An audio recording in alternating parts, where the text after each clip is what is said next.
ప్రముఖ పారిశ్రామికవేత్త టీడీపీ నాయకుడు కనుమూరి రఘురామకృష్ణరాజు వైసీపీలో చేరున్నారు. కాసేపట్లో ఆ పార్టీ అధినేత జగన్ సమక్షంలో పార్టీ కండువా మార్చుకోనున్నారు.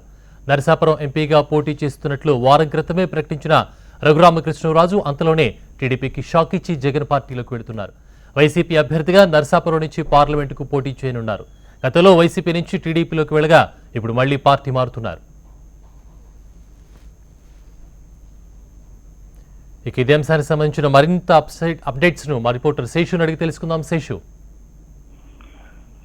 ఇది పశ్చిమ గోదావరి జిల్లాలో టీడీపీకి ఒక శాఖ అని చెప్పవచ్చు. ఎందుకంటే రఘురామకృష్ణరాజు ప్రముఖ పారిశ్రామికవేత్త, మొత్తం ఇతను నరసాపురం పార్లమెంట్ నుంచి టీడీపీ అభ్యర్థిగా పోటీ చేయబోతున్నాడు అనేది కూడా పూర్తి స్థాయిలో కన్ఫర్మ్ అయిపోయింది. ఆయన కూడా వారం క్రితమే నేను అందరు ఎమ్మెల్యేల తరపున కూడా నేను చెప్తున్నాను, ఖచ్చితంగా టీడీపీలో నేను ఎంపీగా పోటీ చేస్తాను నరసాపురం అని ప్రకటించాడు. సోషల్ మీడియాలో వస్తున్న వార్తలు కానీ పుకార్లు కానీ ఎవరు నమ్మొద్దని వారం క్రితం ఆయన ప్రెస్ మీట్ పెట్టి చెప్పారు. అయితే వారం తిరిగే లోపే ఆయన ఈ విధంగా అంటే మరి కాసేపట్లో ఆయన జగన్ సమక్షంలో లోటస్ పాండ్ లో ఆయన వైసీపీ తీర్థం పుచ్చుకొని ఉన్నారు.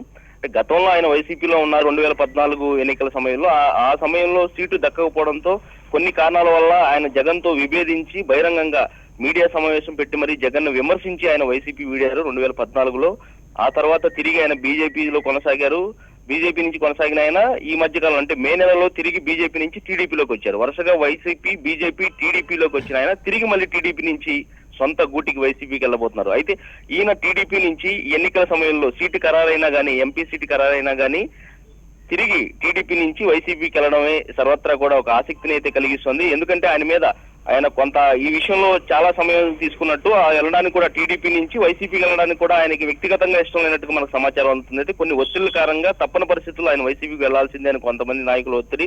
మరో పక్క చూస్తే ఈ విషయంలో ఇటు విజయసాయి రెడ్డి, అదేవిధంగా ప్రశాంత్ కిషోర్ కూడా పూర్తి స్థాయిలో మంత్రాలు జరిపి ఆయన రఘురామకృష్ణరాజుని ఖచ్చితంగా నరసాపురం నుంచి పోటీ చేయించాలని, ఆయన ఎట్టి పరిస్థితుల్లో కూడా టీడీపీ వీడాలని చెప్పేసి కూడా వీళ్ళు చేసిన ప్రయత్నాలు ఫలించాయి. మరి కాసేపట్లో ఆయన టీడీపీ నుంచి వైసీపీలోకి చేరనున్నారు. అయితే ఇది టీడీపీకి ఇప్పటివరకు కూడా నరసాపురం సంబంధించి అభ్యర్థిగా రఘురామకృష్ణరాజు కన్ఫర్మ్ అయిపోయారు. ఇప్పుడు ఆయన కాస్త వైసీపీలోకి మరి కాసేపట్లో వెళ్ళిపోవడంతో ఇటు టీడీపీ కూడా అభ్యర్థికరమైన పరిస్థితి. మరో పక్క చూసినట్టయితే అందరూ ఎమ్మెల్యేలు కూడా పక్కా కాన్ఫిడెంట్ తో ఉన్నారు. ఎందుకంటే రఘురామకృష్ణరాజు వస్తే ఖచ్చితంగా నరసాపురం పార్లమెంటు సంబంధించి అన్ని స్థానాల్లో టీడీపీ కైవసం చేసుకుంటుందని ఒక ధీమాతో ఉన్నారు. అలాంటిది ఒక్కసారిగా ఈ షాక్ తో ఏం జరగబోతుంది అనేది కూడా సర్వత్రా ఆసక్తిగా మారింది జిల్లాలో. yes right, thank you Seshu.